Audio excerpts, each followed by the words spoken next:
Oh, I finally set it up for today that today I'll be doing some sort of interesting request to anyone that I could explain that I'm doing a request to celebrate Halloween and I'll be making a reviewing request. It is a request to 47 Cartoon Guy because what I'm guessing is that 47 Cartoon Guy is making me do a request of doing a review of Scooby-Doo and the Witch's Ghost. And also, Red Wolf 360 is making me want to do this as well. So, as a result of not being a Patreon request, I'm requesting my review of Scooby-Doo and the Witch's Ghost to 47 Cartoon Guy and Red Wolf 316. So, I need to let you tell the truth about this interesting movie. The plot, it is based on the unproduced 1996 Scooby-Doo script that never came to be. I know, like the 1996 King Kong script, it was an R-rated movie that was never made because it was planned to be like something like an interesting example of the 1996 script. According to the unproduced 1996 script, it had some interesting differences to the final product of the 2002 movie that we got from.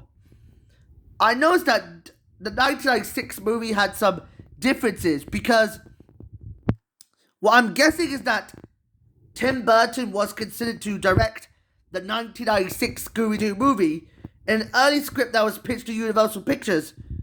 And it was going to be like more of an origin story focusing around Daphne Blake wanting to become a news reporter.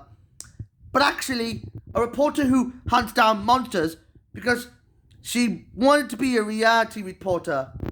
For some reason, according to the unpublished 1996 Scooby-Doo script, it was R-rated, and it was very different. It was directed by Craig Titley. In this 1996 script that was published on February 16th, 1996, it looked a bit very different to what I saw. However, it is kind of very different because what I saw on Universal Pictures, according to Lost Media, it was going to be about the origins of how Daphne Blake became the leader of the Mystery Inc. gang. However, when I found in the script, it would have focused around Daphne Blake as the main character rather than Scooby-Doo being the main character. And she would have I think she would have been responsible for finding Scooby-Doo, as she would have become the mistress of her dog, Scooby, than what Velma, Fred, and Shaggy founded him. I'm guessing the script of this 1996 version is that Daphne wants to be a reporter, but Fred convinces Daphne to discover an origin story that mostly revolves around the lunar ghost, in which the film would not take place in Queensland. It wouldn't take place in Queensland, Australia, but instead, according to cancelled movies, this unproduced 1996 Scooby-Doo script looked very different. That I'm guessing James Gunn was originally involved in it. As I noticed that in this 1996 script, they were going to a town in Scotland where they complained that this town in Scotland has been plagued by a monster called the Lunar Monster, which was a ghostly creature that would be discovered throughout the film.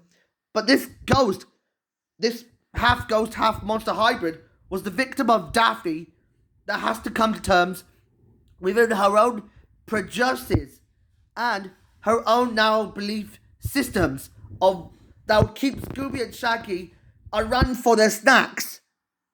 Although, I kind of found it very interesting according to this idea of how Daphne would deal with her Scottish ancestry. I noticed this movie got canned for unknown reasons, but eventually it'll be recycled into what I really saw in this new idea. I noticed that some of the elements were recycled into Scooby-Doo the Loch Ness Monster. that it would not feature the Lure Ghost, but instead the Loch Ness Monster. As I noticed, it was very, very different. A lot of elements with the mystic aspect of this movie were retold into 1999's Scooby-Doo and the Witch's Ghost, in which this is how we never got from. So, we're not going to waste any damn time and focus on the story. So, in this movie, which serves as a milestone celebration to the 30th anniversary of Scooby-Doo, it starts off with the opening title sequence that recreates the Scooby-Doo Where Are You theme song. However, it concludes with famous horror writer Ben Ravencroft stealing the spotlight as he introduces Velma that he is inviting her friends to Oakhaven, Massachusetts to explore his ancestry within New England. As they travel to Oakhaven, Massachusetts, as they leave Coolsville, Ohio behind, they traveled here to discover the secrets of his ancestor, Sarah Ravencroft, who was a Wiccan who created a spellbook that she would cast her spells of black magic anywhere, like its voodoo dolls. But as a result of this, the pilgrims were mad at her and they burned her down. As a result of this, the next chapter of this story involves around Mayor Corey warning them that this would be a front for the moment they would see the ghost coming to life. I know it sounds very blatant of how Scooby-Doo and the Cybertates came to be, where they went to a laboratory that became a front for them to get zapped by an evil algorithm called the Phantom Virus. Now, where was I? Despite some loose ties, what I've learned is that when Shaggy and Scooby, as the night falls into the sky, the moon itself, they run into some vampires in what I believe they're the Hex Girls and the Green Goblin? Hang on a minute, I didn't meant to say, why did I mention something else that I remembered? I noticed that, why would they reference the Green Goblin from Spider-Man, and why would they put him in this movie that I saw? I know, this is my biggest complaint of a movie that I could have handled. All I could say is, all I'm getting, it's not a good idea to put him in this movie. All I'm really getting is that we don't see an appearance from Spider-Man himself. That's ridiculous.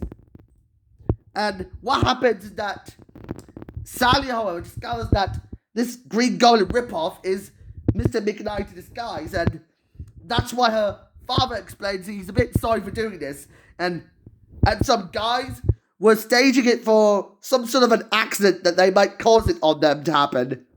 However, the real big plot twist is that Ben reveals himself to be a warlock, and it gets really complicated. That he summons Sarah Ravencroft and is not interested in trying to destroy the entire world for himself, but wants to get revenge on Ben for insulting her heritage.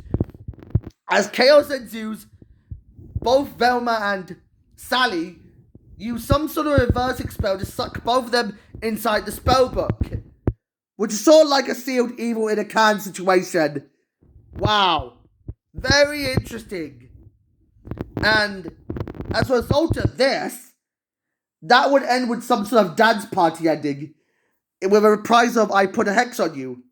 All I can say is, this is kind of like staying truer to the text of what Halloween could be, as it revisited the roots to the first episode of Scooby-Doo titled What a Night for a Night, which was the first episode that started the franchise as a whole. But I could give this movie a 9 out of 10 because I noticed these Hex Girls would become very popular in Scooby-Doo and the Legend of Vampire, as they were reunited with them to participate in a rock concert, which was sabotaged by an evil demonic vampire. And in Vampire Strikes Back, we would see 2 vampires rather than having one, in case we did see that in Transylvania. And in Fear of the Phantom would appear with Velma joining the Hex Girls, and I Put a Hex on You. They would later return to do a rehearsal of celebrating their reunion with the Meddling kids, including their new friends. Well, I have ran out of time, but as I noticed, I've done a lot of time to think of, but I ran out of ideas, and you know what I'm going to say? That's really all I can say about this one.